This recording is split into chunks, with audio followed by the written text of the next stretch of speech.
A one, a two, a three, a four. Gusto ko lang naman malaman niyo na ang isipan ko'y gulong-gulo.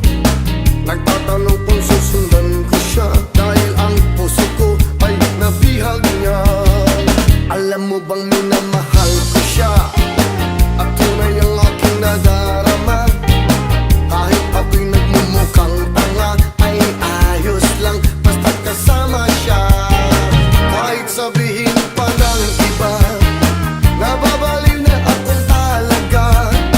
Kahit merong iba nagcha-cha-cha, nagrurumba, nagsasalsa, pwedeng sabihin nyo to sa kanya.